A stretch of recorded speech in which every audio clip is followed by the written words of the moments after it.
मुझे social work में interest है। ध्रुव, पढ़ाई के बाद मैं अपना सारा समय सोशल कॉज को देना पसंद करती हूँ। हाँ मैं समझता हूँ, पर असाइनमेंट सबमिट करने में केवल 2 ही दिन बचे हैं। प्लीज तुम संभाल लेना। पिछले 3 सेमेस्टर से तुम ही मेरी मदद कर रहे हो, इस बार भी देख लेना। इतना कहकर जैस्मीन ध्रुव के काफी करीब आ गई। जैस्मीन और ध्रुव दोनों ही एमबीए कर रहे थे और ये उनका आखिरी सेमेस्टर था। ध्रुव जैस्मीन को चाहता भी था और उसके नखरे भी उठा रहा था। हालांकि अभी तक कुछ कह नहीं पाया था। वो एक साधारण सी फैमिली का सीधा साधा लड़का था। वहीं जैस्मिन बेहद खूबसूरत, अल्हड़ और लापरवाह थी, जिसे पढ़ाई से ज्यादा गरीब बच्चों को पढ़ाने में इंटरेस्ट था। और पिछले 2 सालों से उसके सारे काम ध्रुव को ही करने पड़ रहे थे। जैस्मिन के नाजुक हाथों का टच ध्रुव को अच्छा लग रहा था, पर अगले ही पल जैस्मिन छिटक कर ध्रुव से दूर हो गई। सामने से कार्तिक आ रहा था। हाय कार्तिक, कैसे हो? जैस्मिन ने कार्तिक को ग्रीट किया।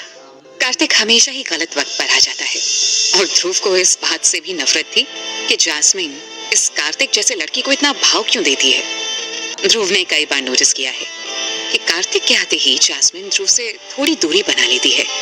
कार्तिक ध्रुव की क्लास में ही पढ़ता था, लेकिन ध्रुव और कार्तिक दोस्त नहीं थे। कार्तिक एक रिच फैमिली का निहायती बिगड़ा हुआ लड़का था और कॉलेज के सारे मवाली लड़कों का लीडर भी। कार्तिक और ध्रुव के बीच कोई बात नहीं हुई और आधे मिनट में जैस्मिन कार्तिक को विदा कर ध्रुव से बोली, ध्रुव चलो, तुम प्लीज संभाल लेना, मुझे जाना है, बाय। ध्रुव बस मुस्कुराकर रह गया। ध्रुव पूरा दिन अपने और जैस्मिन के असाइनमेंट पूरे करने में लगा हुआ था। शाम को जैस्मिन के असाइनमेंट सेंड करने के बाद उसके मोबाइल पर एक मैसेज आया। ध्रुव ने देखा, मैसेज एक पेड पॉर्न साइट से आया था। किसी ने ध्रुव के नाम पर एक एंट्री पास खरीदा था। ध्रुव की कुछ समझ में नहीं आ रहा था। मैसेज में दिए गए लिंक पर क्लिक करने पर ध्रुव ने जो देखा, उसे देखकर ध्रुव की आंखें फटी की फटी रह गईं। यार she so hot. Hey sexy, तुम अभी तक कहाँ थी? तुमको अपनी ऑनलाइन अवेलेबिलिटी बढ़ानी चाहिए। लेट नाइट कैफेटेरिया में बैठे ध्रुव को इस तरह के कमेंट्स सुनकर घुटन हो रही थी। ध्रुव गुस्से, निराशा और घुटन के साथ अपने फोन को घूरे जा रहा था। स्क्रीन पर अजीब अजीब कमेंट्स आ रहे थे। कमेंट्स पढ़ने में जितने घटिया लग रहे थे, उससे भी ज्यादा वॉइस कमेंट्स सुनकर ध्रुव को गुस्सा आ रहा था। कैफेटेरिया के एक वेटर ने ध्रुव को काफी देर से इतना सीरियस बैठे देखा तो उसने ध्रुव से पूछ ही लिया, सर आपको कुछ चाहिए? वेटर के आने से ध्रुव को कुछ होश आया, लेकिन ध्रुव ने कुछ भी जवाब नहीं दिया।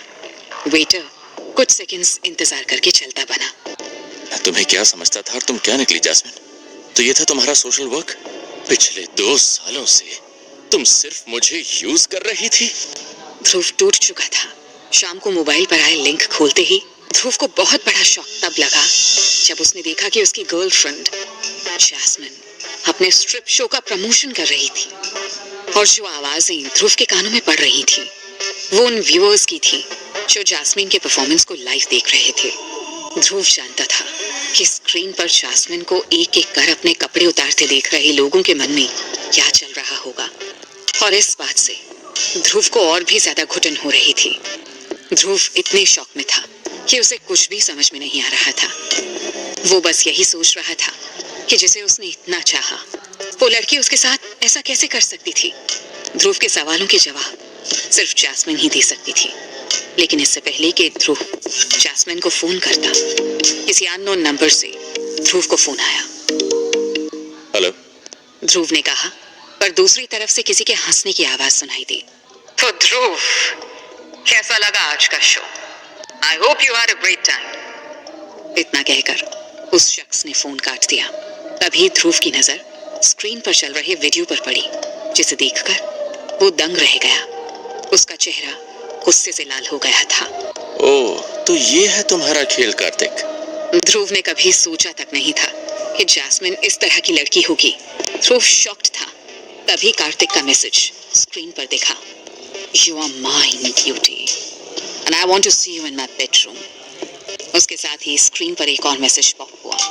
Kartik sent 20,000 rupees.